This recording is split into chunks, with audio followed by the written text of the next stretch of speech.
Hi, I'm Dana, and this video is inspired by a comment that I can't find again. I would have really liked to read out to you.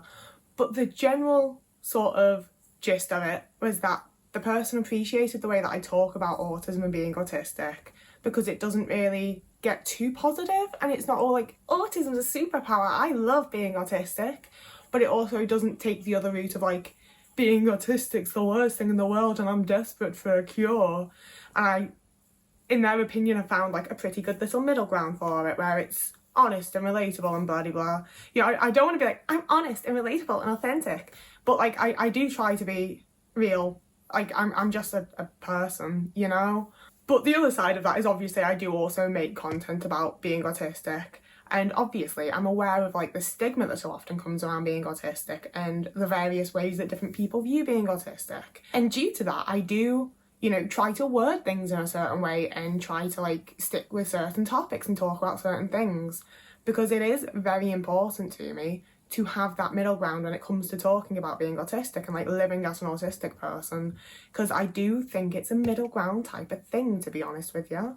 Like, I would love to be able to sit here and tell you that my autism's my superpower and it makes me the person I am and I love it and it's so great, and I just can't. That's not the fact for me. I don't, it's one of those things where I don't necessarily not enjoy being autistic, but I also don't enjoy being autistic. There's a whole bunch of struggles and difficulties and things that I have to deal with that most other people aren't having to deal with. But I'm also very aware that if I wasn't dealing with those things, I'd be dealing with different things. Everyone has struggles, everyone has difficulties. The grass is always greener, you're just making trade-offs.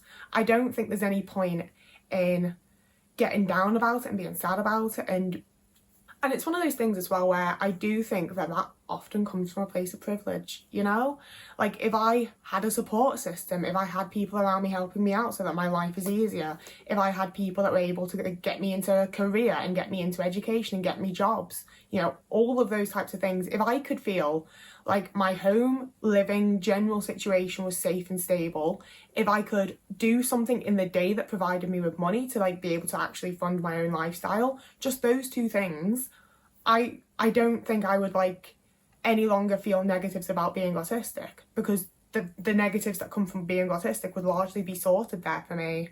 And in that type of situation, I think I would be able to sit here and tell you, like, I don't see a single negative with being autistic. I think that it's absolutely fine and it's my superpower and it makes me really good at these certain things, Like, there's definitely, I've made videos about the positives that I find and my favourite parts of being autistic, because I do want to have some level of, not even necessarily positivity, but just like acceptance of like, this is who I am and it's all right, and there's flaws and there's bad things and there's negatives, but there's also positives and nice things and things that I actively enjoy, I also try to not get specifically too negative, largely because like I can't change it, like there isn't a cure, there isn't something that's gonna like suddenly fix me and make me not be autistic anymore.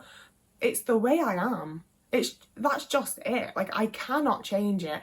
I can either deal with it and accept it and learn ways around it and try to make my life something that I enjoy, or I can get real down and negative about it and feel really shitty and be horrible to myself and just make myself feel worse and worse and worse and spiral and feel like shit, Like, as someone who thought I was depressed for many, many years before figuring out I was autistic, I despise when people say like, you choose happiness, just choose to be happy, just like make your own decisions, like all of that crap absolutely boils my blood.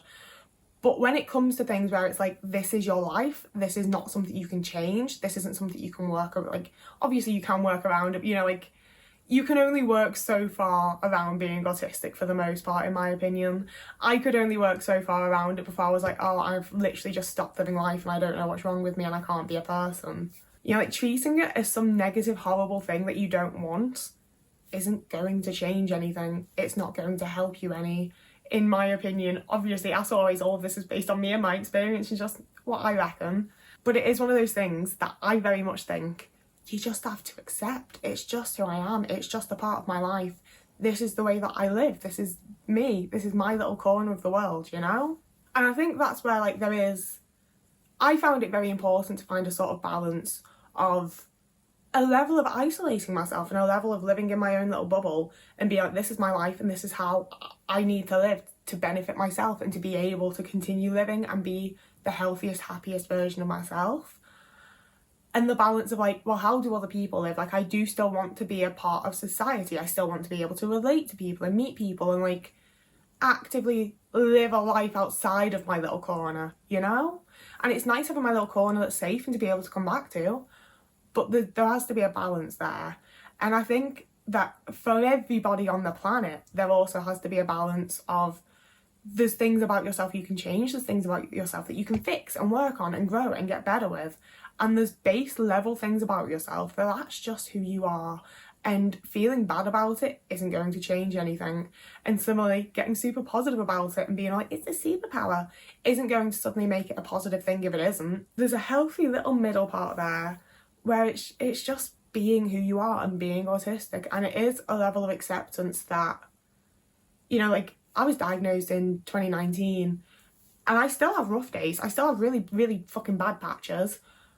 But it's taken me those 5 years of like consistently correcting my thinking. And every time I have the thought of like, oh, it's because I'm autistic, it's because of this, it's because of that, I'm always going to be this way, I'm never going to change, it's this and it's that. You know, when I have those really horrible negative thoughts, specifically about myself as an autistic person, I've had 5 years of correcting that and being like, it doesn't matter then. If you can't change it, it doesn't matter. Other people should be able to accommodate your stims, your little quirks, the awkwardness, all of the things that like really bother me that I can't change and I can't do anything about. They don't really matter that much, you know? Like, I had a lot of therapy that tried really hard to transition me to a positive mindset. And it's very much like just not something that's ever going to fucking work for me. And after a lot of back and forth with all my therapists about that, she was like, okay, do you want to try being neutral about it? And I think she was going to transition me to like then being positive once I'd gotten to being neutral about it. But she dropped me because I couldn't afford to see her every week. So that was lovely. But that really stuck with me. And that was what I started working on. And that's, it still shocks me to a point, to be honest with you. But that is very much where I've gotten, you know? As much as I can sit down and not necessarily overthink things, but like sort of analyse things and talk about them for video and like go into the negatives and the positives and like discuss it as the whole complex situation. In my actual brain, as I'm doing those things and as I'm going about life and as I'm like vaguely embarrassing myself in public, it just doesn't matter that much, you know?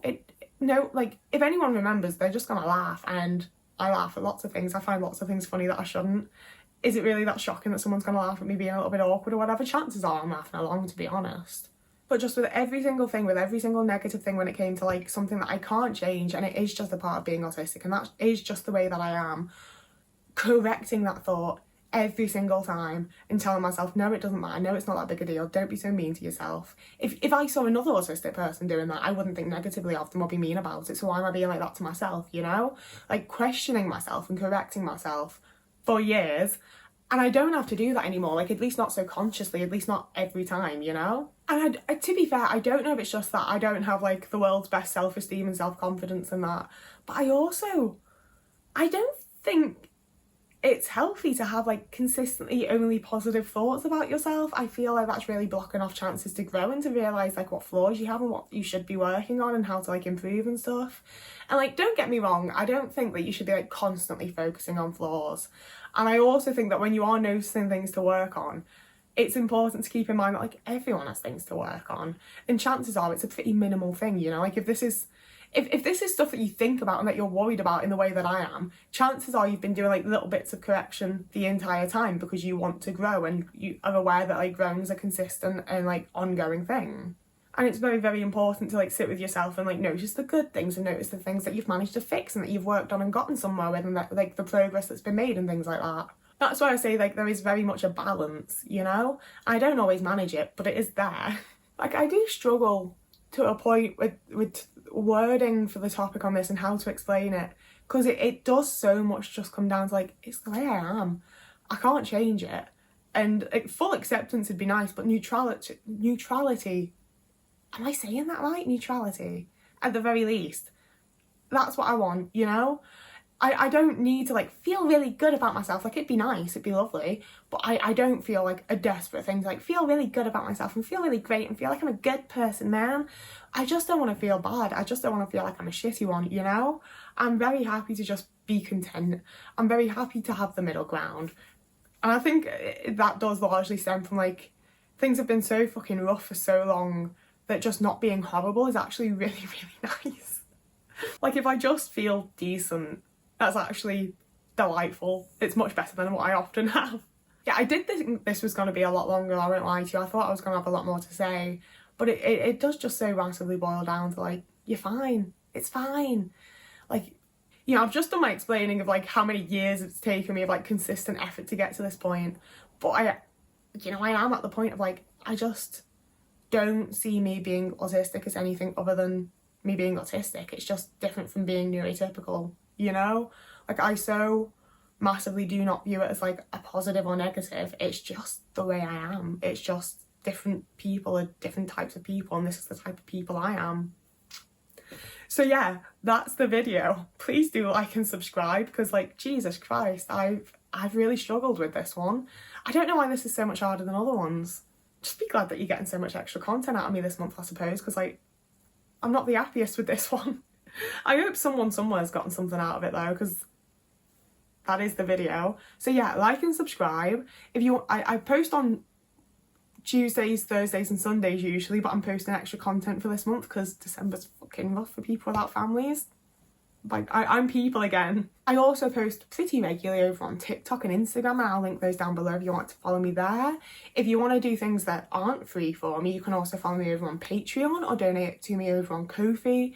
But there's no requirement, you don't have to, there's no pressure, and it's also Christmas, so buy something nice for yourself or somebody that you love. Like, there is pressure because I've put it there and it is there and you can give me money, but you don't have to. I really don't expect you to, especially around Christmas. So yeah, I always feel awkward doing that. I'm so sorry. So many people have suggested that I script it, but if I script it, then it doesn't feel genuine anymore, and it feels like I just have a script to ask people for money, and that feels really gross and wrong, and I don't want to do that. So we're going to stick with me doing it awkwardly, so it's at least genuine and authentic, but I also feel so awkward every time. But yeah, that was my thoughts and opinions. I hope you enjoyed. Whoever you are and wherever you are, I hope you have a lovely morning, evening, day, afternoon, week, month, year, and I will see you again in a couple of days.